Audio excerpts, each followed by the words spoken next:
cuando estábamos hablando de esta imagen. Y yo les decía que vemos, que no vemos y qué inferimos que puede estar pasando ahí. También estuve viendo unos chats allí donde decían, es como creemos que cuando va pasando un funeral por ahí, ¿va? Toda la gente sale a ver. Entonces, ¿cómo aplicamos esta dinámica que acabamos de hacer al tema de personalidad? ¿Va? Por ejemplo, jóvenes, hay cosas que nosotros no vemos. No vemos. O perdón, vemos. ¿Qué es lo que usted, cuando usted le conoce a alguien por primera vez, qué es lo que usted ve? Si alguien nos quiere dar su opinión, ¿qué es lo que usted ve en primer lugar?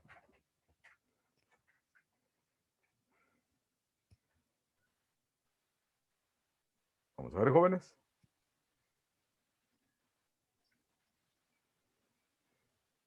¿Qué es lo que usted ve en una persona? Yo veo las manos. Las manos, ¿no? ¿Cómo las ve? ¿Cómo las mueve? O cómo las, no sé. Sí, si son arregladas o no. Muy Creo que bien. los ademanes de la persona. Los ademanes de la persona. Muy bien. Y damos una idea y decimos, esta persona es chévere, decimos. Ah, esta persona es tranquila. Ah, esta persona es bien amigable. Uy, esta persona es muy seria. Y decimos, y hacemos una serie como se llama, de, de pronóstico de la persona, por su aspecto físico también. Su rostro, su manera de vestir, todo eso, pues, nosotros lo identificamos a la persona. Por otro lado, inferimos también, esta persona puede ser amigable. Pero yo pregunto a ustedes, jóvenes, ¿más de alguna vez nos hemos llevado sorpresas buenas y sorpresas malas? ¿O no es así, jóvenes? Conocemos a alguien y le damos toda la confianza y termina decepcionándonos. Posiblemente a alguien le ha pasado eso. Por otro lado, conocen a alguien, crean una imagen de él y dicen, uy, con esta persona no nos vamos a llevar. Y terminan siendo buenos amigos. Más de alguno le ha pasado eso, ¿no es así, jóvenes? Sí, es verdad. Sí. Entonces, nos hablan y nos dicen, la personalidad para mí son rasgos los cuales nos hacen diferentes a las demás personas. Muy bien. Ahora, por eso es importante, jóvenes, por eso es importante las teorías. Por eso es importante hablar de las teorías y por eso algunos de ustedes nos van a buscar el tema de las teorías. ¿Y qué son las teorías de personalidad, jóvenes? En primer lugar, son instrumentos que nos ayudan a pensar sobre la naturaleza y el funcionamiento de la personalidad. A través de eso vamos a conocer, pues, qué explicaciones. Por ejemplo, la compañera nos hablaba de rasgos. Ya nos da una idea de una teoría. También esto nos ayuda cuando hay una falta de conocimiento. Cuando, por ejemplo, en un trabajo nos llaman para una entrevista, cuando vamos a buscar una plaza en un puesto, nos hacen una entrevista, nos hacen unas pruebas. También nos permite describir qué categorías, identificar una estructura de personalidad. Sigmund Freud hablaba del id, del yo y del super yo. Otros pueden hablar de sociable, eh, pasivo, activo. Otros pueden hablar de esos aspectos pues, que nos hablan de la estructura. Pero también cuando se habla de la personalidad, vamos a decir que describe las causas que son ambientales, orgánicas y genéticas. Segura pregunta de parcial, jóvenes. Describe las causas que son ambientales, orgánicas y genéticas. Ambientales, dónde vivimos, quién es nuestra familia, dónde estudiamos, la crianza que hemos llevado.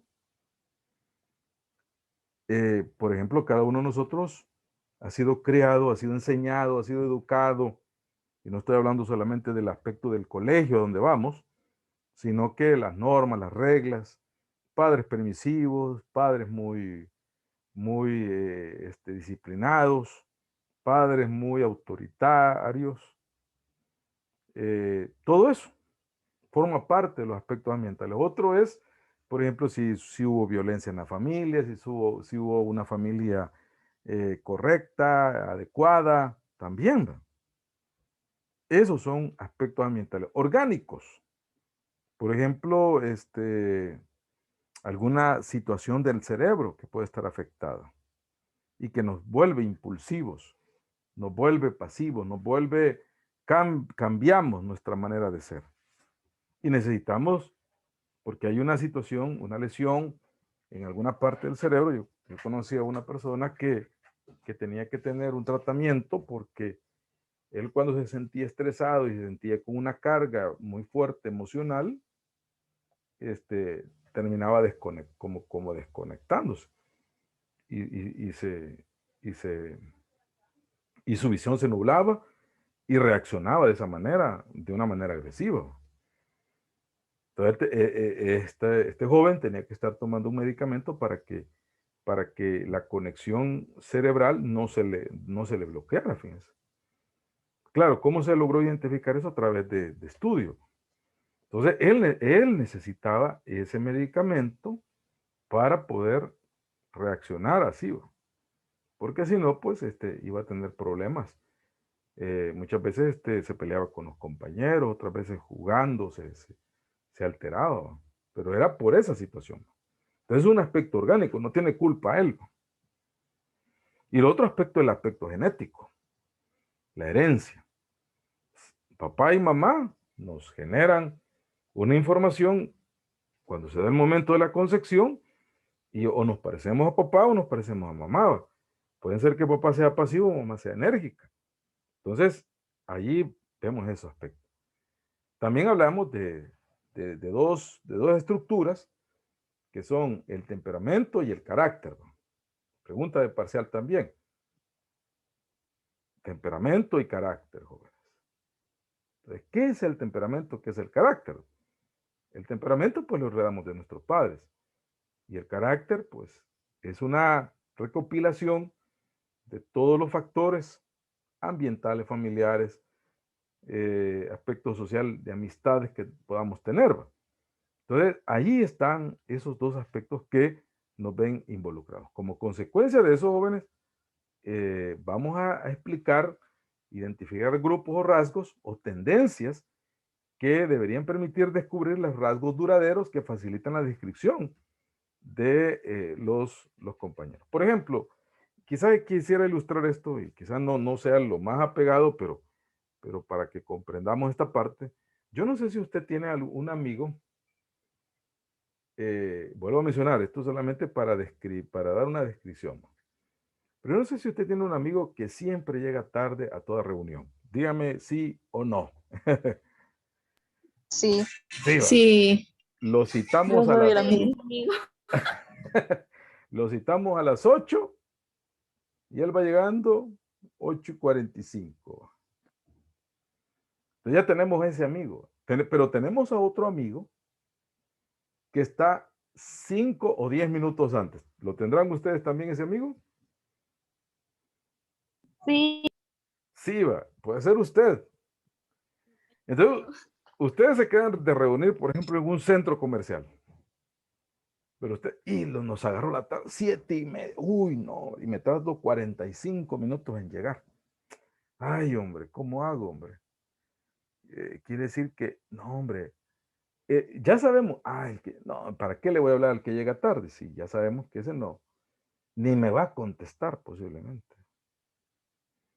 Pero le hablo a aquel que ya sé que va a llegar antes, que está allí antes. Y, mira, disculpame, fíjate que ahorita me tardé, pero voy a estar 15 minutos después. Y efectivamente, pero usted dice, se levantó temprano y llega puntual. Cabal, usted llega a las 8, a las 8 lo han citado, a las 8 está usted ahí. Cabal, 10 minutos, ya está otro compañero ahí. ¿Qué pasó? Ya usted lo saluda, ¿qué tal? ¿Cómo estás? Bien, vos. Y aquel, pongámosle nombre, Jorge. Ay, Jorge, sabe, vos sabes cómo es aquel. Entonces ya tenemos vamos a tener tenemos quizás conductas que son como de ese personaje. Ya sabemos quién es el que se enoja fácilmente, el que bromea también, el que tiene un ambiente bien agradable, pero también está el que se enoja fácilmente. Ilustrando eso, digo esto, miren, rasgos duraderos. Así que cuando nosotros lleguemos a conocer a una persona, vamos a identificarlo, y cuando quizás dentro de 15 años nos volvamos a ver allá en otro país, hay rasgos duraderos que nos van a facilitar la descripción de la conducta. No, hombre, aquel es bien sociable, bien amigable, colaborador. No, hombre, ¿te acuerdas? No, hombre, aquel sí que ni 5 centavos se le sacaba para los churros, porque ya tenemos ese tipo de situaciones. Entonces, vemos, está bien, señorita Alison, me parece muy bien. Sí, ya tenemos ese tipo de personas. Muchas gracias. Entonces, ahí tenemos, pero ya sabemos quién es el que se enoja fácilmente. Ya sabemos quién es la persona seria. Ya sabemos quién es la persona con un temperamento fuerte. Otro, un temperamento, vamos a decir, no tan fuerte. Muy sociable, muy introvertido, muy extrovertido. Aquel que es bien callado, aquel que le habla mucho. Y lo vamos a catalogar como algo duradero. Entonces, cuando mencionamos estos aspectos también, por eso vamos a decir, jóvenes, que la conducta del ser humano es compleja, producto de muchas causas. Aquí lo importante es la explicación del yo, las actividades, las necesidades, el principio de placer, dolor, los rasgos típicos de individualidad, miren. Así que la conducta del ser humano es compleja, producto de muchas causas. Así que cuando conocemos a alguien, quizás tendríamos que indagar un poquito su futuro, su pasado, porque es consecuencia de varios aspectos. Y eso nos dice que algunas veces, para dar una explicación de la personalidad, algunos lo consideran la personalidad como un efecto exterior que una persona causa a los demás. Pero no siempre, muchas veces así. Alguien que es callado, una persona muy callada, decimos, es que vos no tenés carácter, le decimos. Te falta carácter. Te dejas dominar. No, es que sí. Pero si esa persona es así, por más que querramos moverlo, no vamos a poder. También definirla por su esencia, estructura. Y la otra es esa capacidad pensante y de lenguaje que poseemos los seres humanos. No es el que hable más, no es el que habla menos, pero la manera en cómo nosotros vamos mencionando estos aspectos. Esta parte nos habla de dónde se originó, y uno de los mayores exponentes fue Gordon Allport, que nos habló de la metáfora de la máscara, donde habían pocos autores, pero muchos roles, vamos a decir. Entonces, la personalidad la adaptaban, y a través de ese orificio salía la voz de esa máscara. Entonces, ahí nos lo mencionaba. Aquí hay algunas preguntas que me gustaría que ustedes nos ayudaran. Estas no me las tienen que escribir ahorita, pero, por ejemplo, ¿cuántas personas tienen una plena comprensión de sí mismas? Es importante eso para poder identificar, por ejemplo, cómo voy a responder ante una situación. Si yo me identifico, que si yo sé cómo voy a reaccionar ante mejor me evito. Otra pregunta es, ¿cuántos de nosotros podemos hacer una descripción precisa de nuestra personalidad? Algunas veces no lo hacemos por modestia, porque tenemos pena, que se burlen y digan que somos orgullosos, pero muchas veces alguien puede decir, soy honesto, soy una persona responsable, soy sociable, también me enojo fácilmente también, o soy muy asertivo. cuando tengo que decir las cosas, las digo. Entonces, esos son como aspectos que nosotros deberíamos en alguna mente precisar. Qué bonito sería que cuando nosotros nos conociésemos con alguien, le fuéramos honestos a la persona. Digo, no es que seamos deshonestos, pero normalmente cuando nosotros conocemos a alguien, hasta nos pintamos, ¿va? Nos ponemos la cejita, nos arreglamos el cabello, nos ponemos la mejor camisa, nos echamos la mejor loción, nos ponemos el mejor pantalón, usamos los zapatitos bien lustraditos y vamos con esa sonrisa colgate, ¿va? Y la otra persona también va igual. Se echa maquillaje también para esconder algunas arruguitas o algunos granitos por ahí, ¿va? Se pone también el caballero se pone algún olor en los dientes y todo lo demás, ¿va? Y cómo está y todo lo demás, pero ya como vamos con el tiempo, ya nos vamos dando cuenta de que tiene mal genio, de que es muy descuidado, que es muy sociable, eh, cosas buenas y cosas malas, pues. Entonces, ¿cómo podernos describir ante ese tipo de situaciones? Por eso les traigo estas 3 definiciones. Primero, Gordon Allport nos habla que la personalidad es la organización dinámica. ¿Qué quiere decir eso? Que posiblemente somos bien calladitos, pero allí hay una acción en esa parte allí. Casi somos muy cortos para expresarnos, pero eso no significa que no haya personalidad. ¿A dónde se da eso? En el interior del individuo. Y tienen que ver con aspectos psicofísicos. Hay personas que, por ejemplo, cuando van a una entrevista hay una sudoración. Cuando conoce a alguien, empieza a mover las manos. También hay palpitaciones. Siente miedo, siente temor, se siente alegre. Esos son los sistemas psicofísicos que crean y determinan patrones característicos de conductas, pensamientos, sentimientos característicos de una persona. Así que cada uno de nosotros responde a esas situaciones diferentes. Carl Rogers decía que es un patrón consistente, joven, organizado, de percepción también. Algunos hablan de consistencia, inconsistencia, en el sentido de que vamos cambiando. Por ejemplo, ustedes ahorita son estudiantes, dentro de 10 años o dentro de 8 años, ustedes van a ser doctores ya. Entonces ya eso va a cambiar su estatus, le va a dar otro significado a la vida, la manera de cómo nos tratamos, cómo usted se relaciona con las personas. No es nada mal, no es nada malo. Va a haber un cambio, pero en esencia va a ser la misma persona.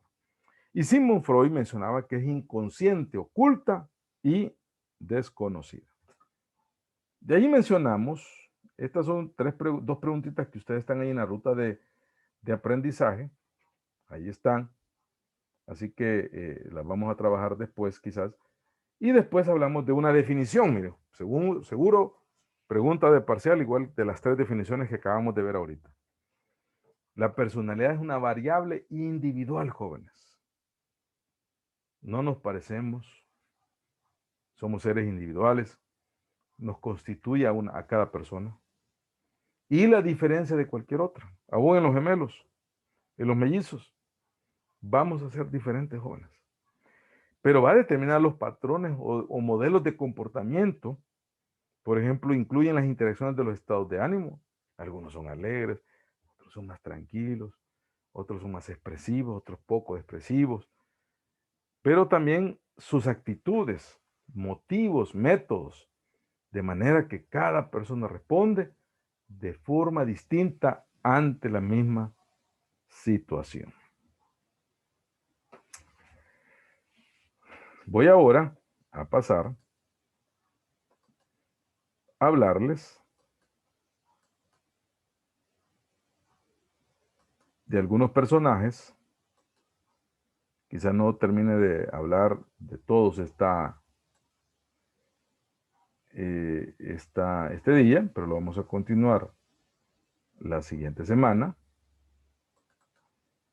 Y voy a hablar de este personaje, Alfred Adler, Miramos la presentación, jóvenes. Sí. Bueno, Alfred Adler nos habla de la psicología individual del ser humano, fíjense.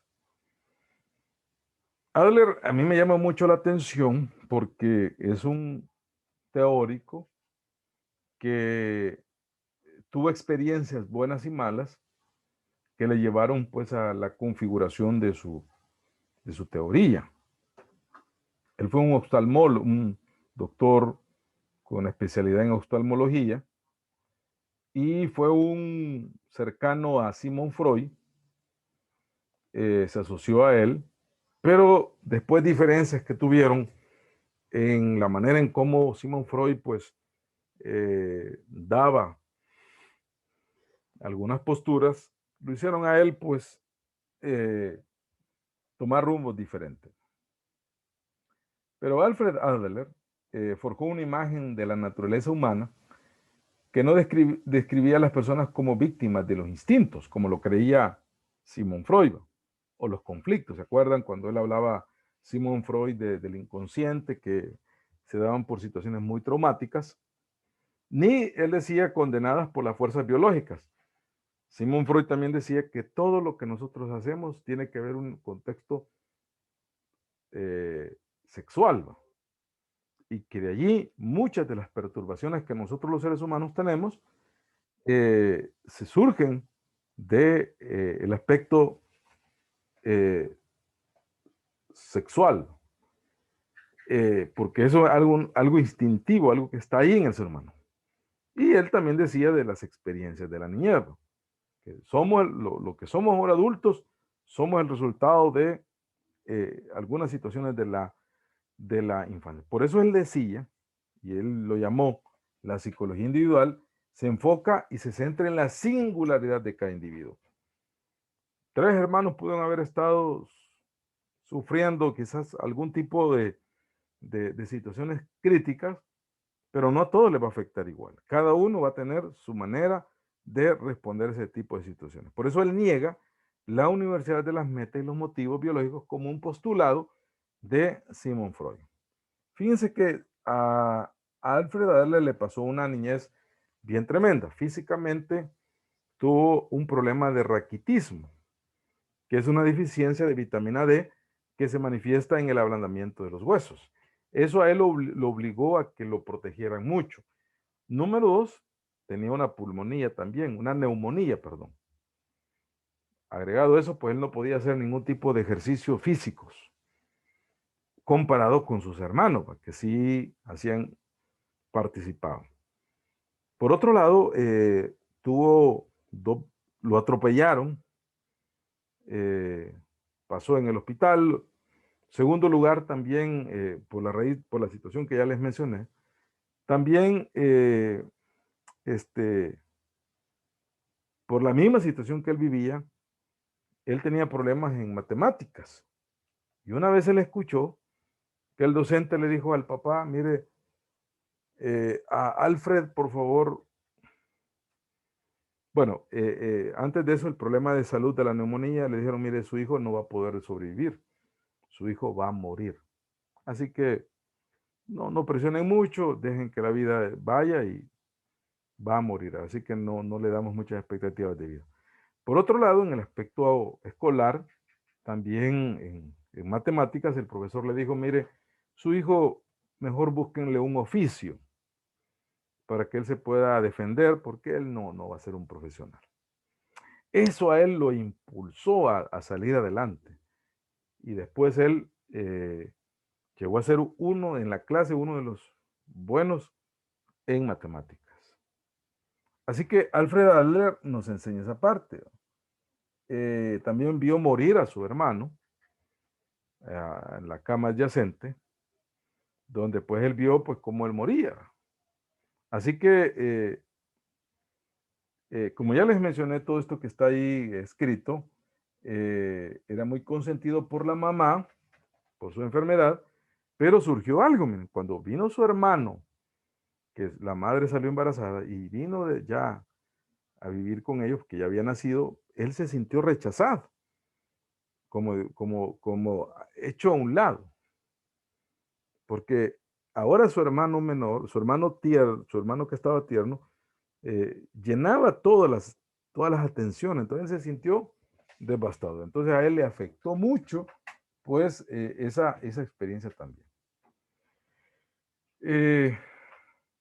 Así que él tenía celos de su hermano mayor, que era fuerte y sano, que podía realizar actividades. Entonces él tenía esas experiencias ahí. Así que Alfred Adler nos habló, eh, nos habla de la lucha constante que nosotros los seres humanos experimentamos, de los individuos para mejorar su vida. Ofrece conceptos para comprender a la gente a través de un alto trabajo, tiene éxito. ¿Qué hay con los que no lo intentan? En lugar de aceptar su carencia de esfuerzo como una consecuencia. Y él nos habla de estos aspectos. Miren, por ejemplo, la inferioridad. El hombre viene al mundo sintiéndose incompleto. Entonces a él le llamó esa parte, pues, ese sentido de inferioridad. Pero surgen tres elementos durante la niñez, por ejemplo, la inferioridad orgánica, los mismos excesivos y el descuido que también se pueden dar. Así que él miraba el aspecto de inferioridad, pero para Alfred Adler se volvieron como una, vamos a decir, como un incentivo para poder superar una serie de situaciones. Aquí tengo un relato de este griego, Demóstenes, que él superó el tartamudeo y se convirtió en un gran orador, ubicándose piedritas en la boca y gritándole y se volvió en un orador. Entonces, eso a él le inspiró, esa parte de deficiencia le inspiró hacia adelante. También en la edad adulta el enfermizo Teodoro Roosevelt, que después llegó a ser presidente de los Estados Unidos.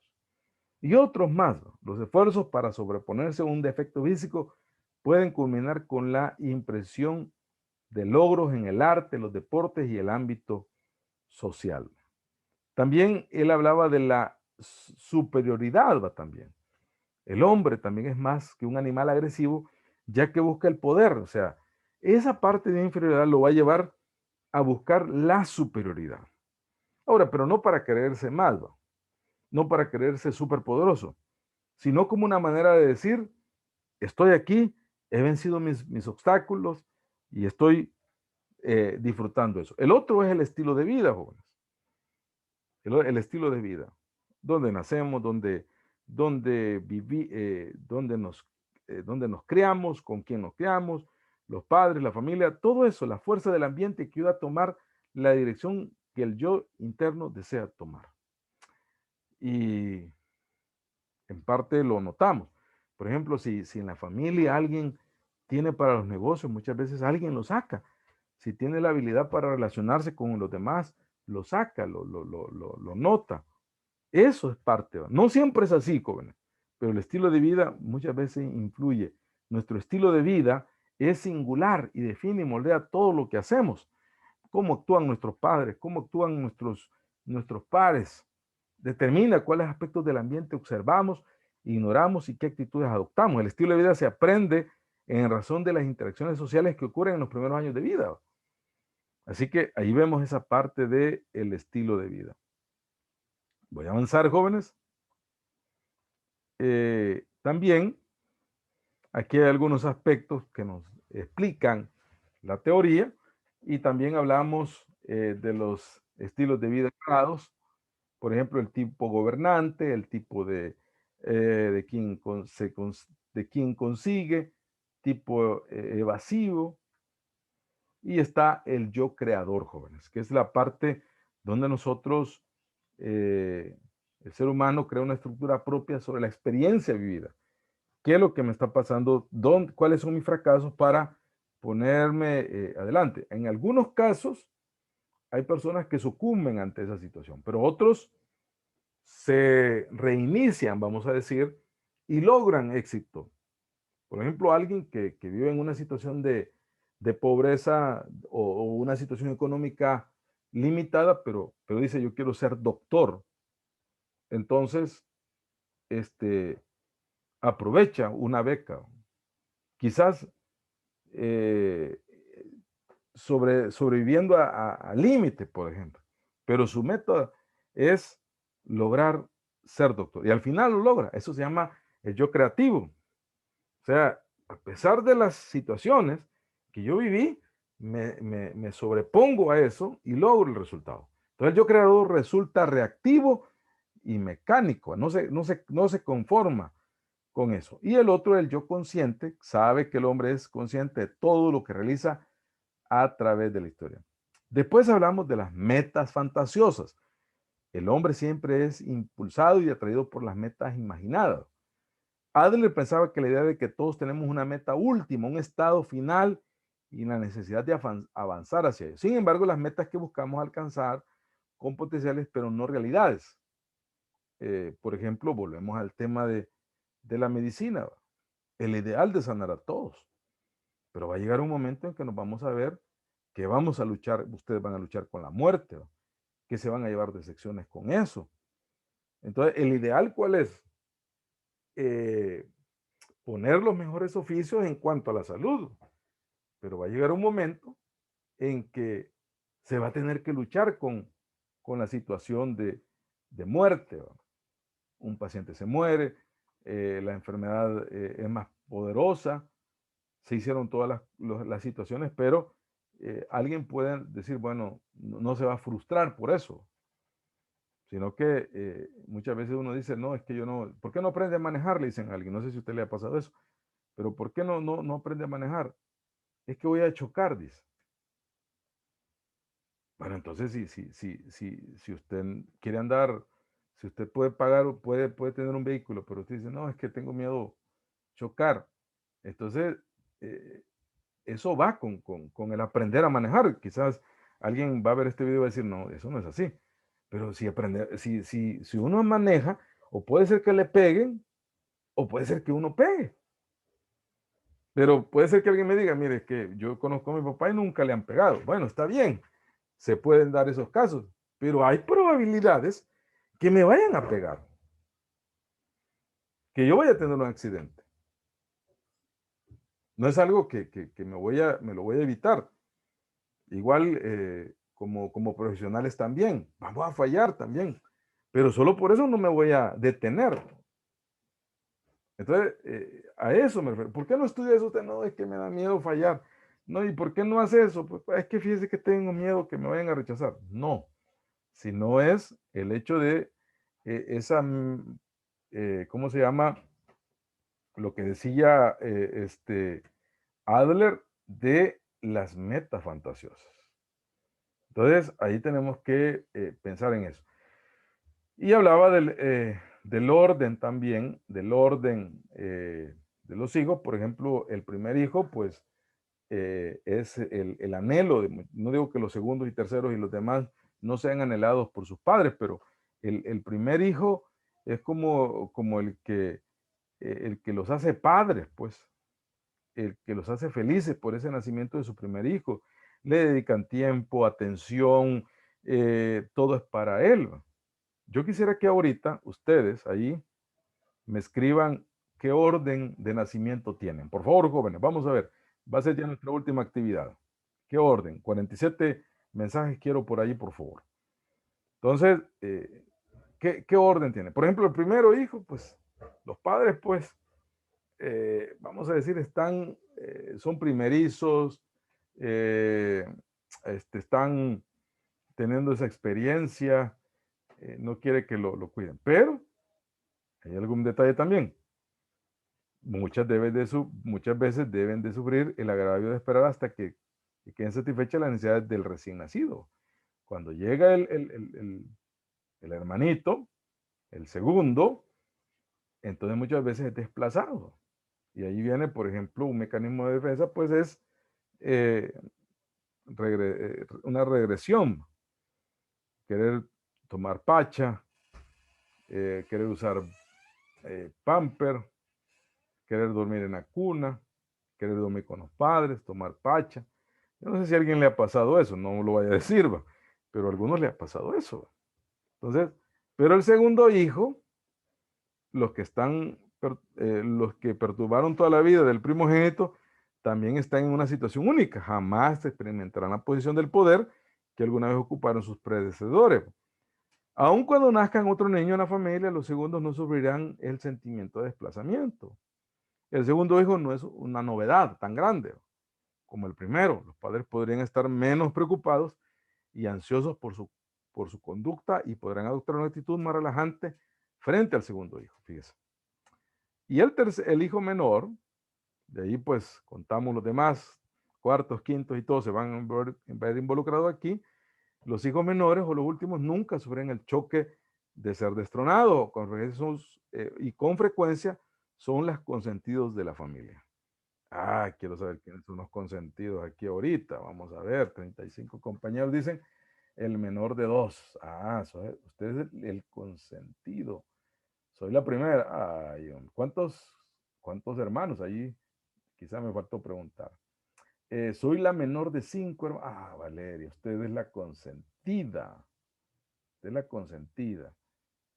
Carla dice, soy la primera. ¿De cuántos? El menor de 2 dice, también consentido. Soy la primera, dice Michelle. Rafael dice el segundo. El segundo no está peleando por ser el consentido. Priscila dice, soy la menor de 3. También consentida, Priscila. Y si son muy mayores los hermanos, hasta le dicen a la menor, yo no tuve eso que vos tenés, celular. Uy, ¿cuándo iba a tener celular? Dios guarde. Mamá nos pegaba, mi mamá nos dejaba un chancletazo con lo que tuviera en la mano. Y yo, oye, creo que ni te pegan. Soy la tercera de 4, pero soy la más consentida. Uy, Eneida dice eso, miren qué tremendo. Soy la tercera de 4, dice, pero soy la más consentida. Muy bien. Entonces, puede ser que ella sea la única señorita de la familia. Entonces, miren, jóvenes, ahí tenemos esas. En total somos 4, dice. Soy la cuarta de 6, dice. Y Fátima dice, soy la cuarta de 6. Primera, está bien. Entonces, ahí vemos esa parte, jóvenes. Vamos a avanzar ahora, jóvenes. Voy a avanzar ahora con Erik Erikson. Erik Erikson nos habla del estilo de vida, jóvenes. Quizá no me voy a entrar a hablar de todo los ciclos o las etapas que él vivió, nos cuenta, perdón, pero él nos habla de la crisis de identidad personal, no es nada extraño. Por ejemplo, Erik Erikson le pasaron varias cosas. En primer lugar, su madre era danesa y pertenecía a una familia acaudalada judía. Cuando se casó, el marido desapareció horas después del matrimonio, o sea, la dejó. Todavía no había nacido, no estaba ni formado Erik Erikson. Después ella se embarazó de otro hombre, fíjense. O sea, con el que se casó, se fue, la dejó. Y quizás pues había después otro pretendiente, le embarazó, pero quizás no era del agrado, que no dice la literatura, pero no tuvo influencia en la vida de Erik Erikson. O sea, fue un padre biológico, pero nada más. Y no se supo. Al ver la familia que su hija la había dejado con el que se casó y estaba embarazada de otra persona, lo que hicieron fue enviarla a Francia. Perdón. La enviaron a Alemania para que diera luz. Después del nacimiento, se quedó en Alemania y se casó con el pediatra Teodoro Homburger, que le dio el apellido a Erik Erikson. Por eso Erik Erikson se llama Erikson Homburger. Cuando eso pasó, por algún tiempo Erik no supo de la situación que su madre había vivido y como consecuencia él también. Cuando se dio cuenta, él rechazó el apellido Homburger y empezó con una vida de rebeldía, vamos a decir así. Y él anduvo viajando por todos los teatros y museos de esa área, vivía algunos dicen que vivía pues en una situación como nómada, viviendo bajo los puentes, porque él entró en una crisis. Y le digo por qué. Primero, porque había una situación, por ejemplo, de nacionalidad. Por ejemplo, él físicamente parecía más un alemán, pero sus orígenes eran judíos. Entonces ahí viene la crisis. No lo querían los alemanes por tener orígenes judíos y los judíos no lo querían en su comunidad por tener apariencia alemana, fíjense. Aparte de él no sabía quién era su papá. Homburger le había dicho que él lo había adoptado, su mamá también. Entonces él había perdido su identidad, imagínense. Entonces lo discriminaban los judíos y lo discriminaban los alemanes. Entonces eso le dio a una situación. Yo les pregunto, jóvenes, y anótenme allí por favor en el chat, ¿qué piensan ustedes de la discriminación en nuestro país? ¿Habrá discriminación en nuestro país? ¿Ustedes han sufrido discriminación en algún momento? Jóvenes, por favor, escríbanme allí, por favor, en el chat.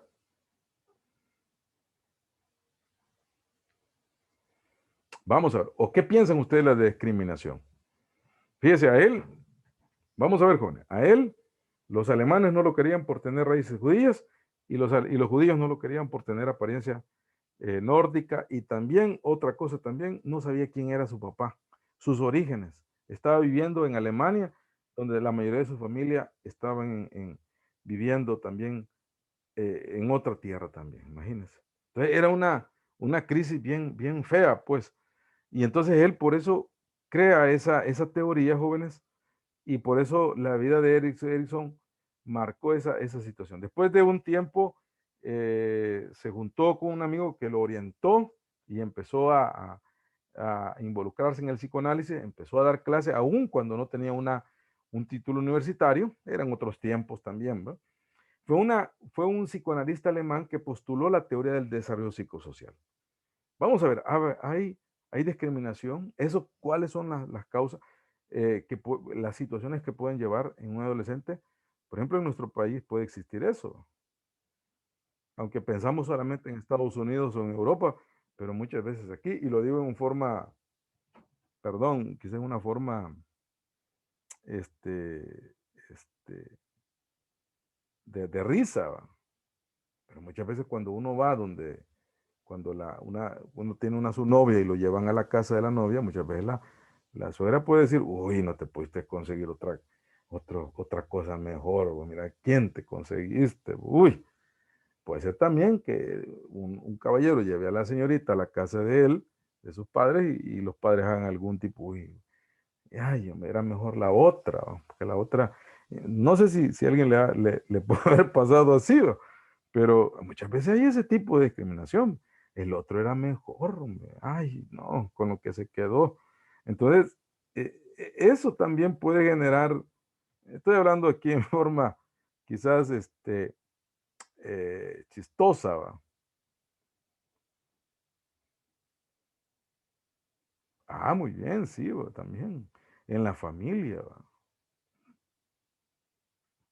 En una broma también. Negro, le dicen. Enano, le dicen a uno. O gordo, flaco. Pero algunas veces de una manera despectiva, ¿va? Entonces, eso ya al adolescente le va creando una serie de situaciones. Mire, cuando uno está cipote, yo recuerdo que cuando estaba cipote a mí, por ejemplo, no me gustaba usar calzoneta, porque me salían unos granitos allí, ¿va? A mí me daba pena, pues.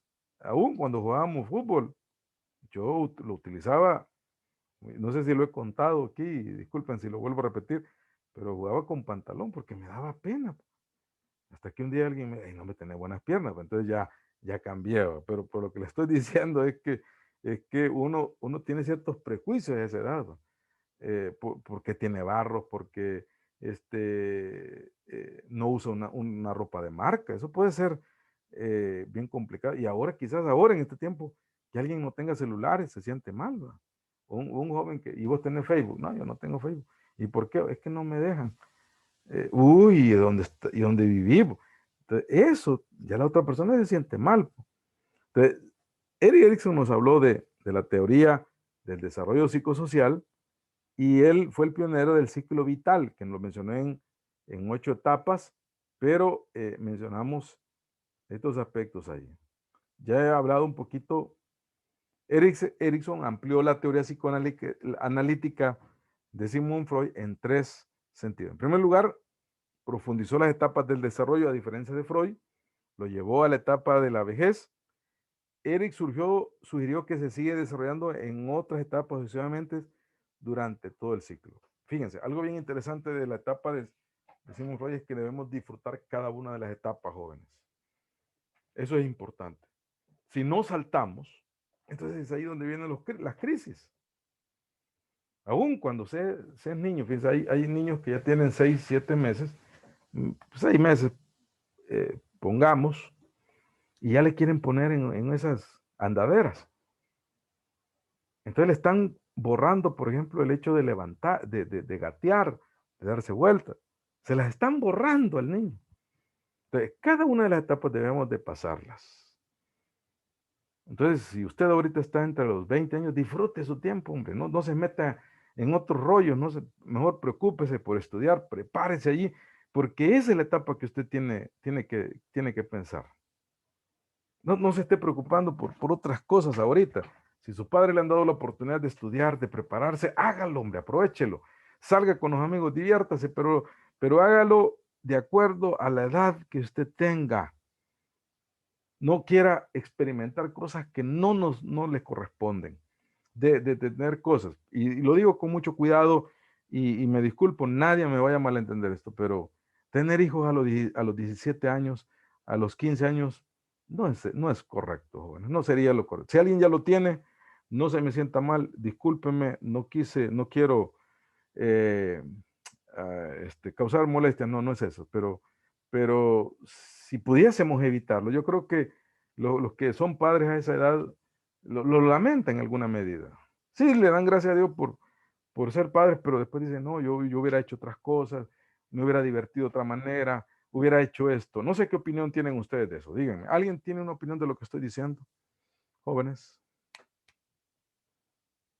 ¿O qué piensan de lo que digo? Vuelvo a mencionar, si alguien ya es papá, no, está bien que esté luchando y eso es bueno, luchar por terminar una carrera, no rendirse, pero se vuelve ya una doble carga que hay que llevar, ¿va? Entonces, hay que pasar cada una de las etapas, eso es lo que estoy tratando de decir. No quiero ofender a nadie, por favor, disculpen ahí si metí las patas, como dicen en el buen salvadoreño.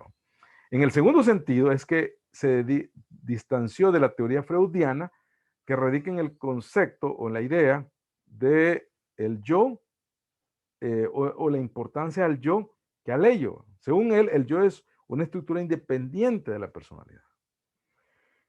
Y en tercer lugar, Erikson reconoció las repercusiones que las fuerzas culturales históricas tienen en la personalidad. Es decir, los factores biológicos innatos que operan en la niñez no nos dirigen del todo, pero son importantes, pero nos explican enteramente la personalidad. Así que jóvenes, ahí hablamos de esos aspectos ahí. Hablamos de la confianza frente a desconfianza, autonomía frente a vergüenza, y el tercero es la iniciativa frente a la culpa y la laboriosidad frente a la inferioridad y la identidad frente a la confusión de identidad. Aquí hablamos de roles, la pubertad en los primeros años de la edad adulta temprana. Aquí es donde les decía que Sigmund Freud, Erik Erikson tuvo esa crisis de identidad. ¿Va? También mencionamos también la intimidad frente al aislamiento de los 20 a los 40, vamos a decir, donde ya se decide en alguna medida buscar una pareja. Ahora,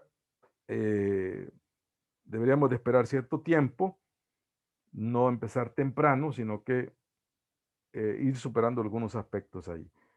Y la séptima es la generatividad frente al estancamiento. Esto es muchos de nuestros padres, muchos de sus padres están entre los 40 y 65 años. Ellos están en esta etapa. Y por último, la adultez o la tercera edad, que es la integridad del yo frente a la desesperación. Aquí, de una manera bien tremenda, encontramos esto. Aquí está la crisis. En esta parte media está la crisis y la fortaleza. Con eso, jóvenes, terminamos de hablar en esta parte de la teoría. No sé si tienen alguna pregunta, jóvenes.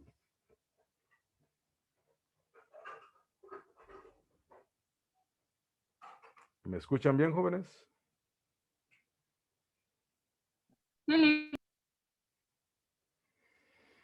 Bueno, vamos a continuar la siguiente semana con Karen Horney. Así que nos quedamos aquí. Pasen buenas tardes. Adiós, Gracias, Dios la Adiós. Un gusto. Gracias, Lick. Buenas Cuídense tardes. mucho. Buenas tardes. Buenas tardes. Alvin, ¿tiene alguna pregunta? No tenemos tarea. No. Vamos a, ya contestaron varias